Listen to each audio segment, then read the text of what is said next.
আসসালামু আলাইকুম সুপ্রিয় ইসলামিক মিডিয়া দর্শক মণ্ডলী, আশা করি মহান আল্লাহ রাব্বুল আলামিনের অশেষ মেহেরবানি ও দয়ায় আপনারা সবাই ভালো আছেন।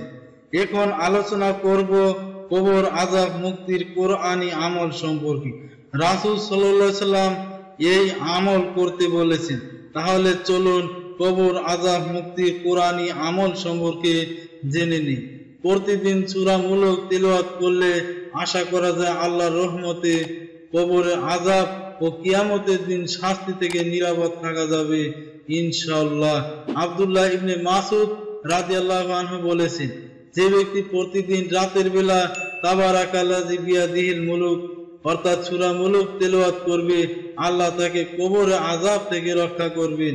রাসূল সাল্লাল্লাহু আলাইহি সাল্লামের জামানায় এই সূরাটিকে আমরা বলি আলমা আনিয়া বা সুরক্ষাকারী বলতাম। যে রাতের বেলায় সূরাটি পড়বে সে খুব ভালো একটা কাজ করলো। সুনানে আন-নাসাই 6/179। এই সূরা প্রত্যেকদিন রাতের বেলা তেলাওয়াত করলে কিয়ামতের দিন শাফায়াত করে জান্নাতে নিয়ে যাবে ইনশাআল্লাহ। রাসূল সাল্লাল্লাহু আলাইহি সাল্লাম বলেছেন, কোরআনে এমন একটা সূরা আছে যার মধ্যে 30টা আয়াত রয়েছে যেটা একজন ব্যক্তির জন্য সুপারিশ করবে এবং তাকে ক্ষমা করে দেওয়া হবে, আর সেটা হলো তাবারাকাল্লাযী বিয়াদিহিল মুলক।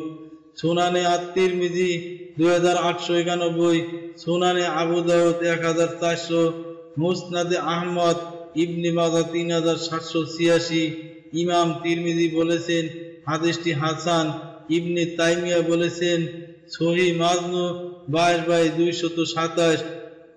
সুপ্রিয় মুসলমান ভাই বোনেরা, ভিডিওটি এ পর্যন্ত। আশা করি ভিডিওটি ভালো লেগেছে। ভিডিওটি লাইক, কমেন্ট, শেয়ার করুন এবং আমার চ্যানেলটি সাবস্ক্রাইব করুন ইসলামিক ভিডিও পাওয়ার জন্য। ধন্যবাদ সবাই।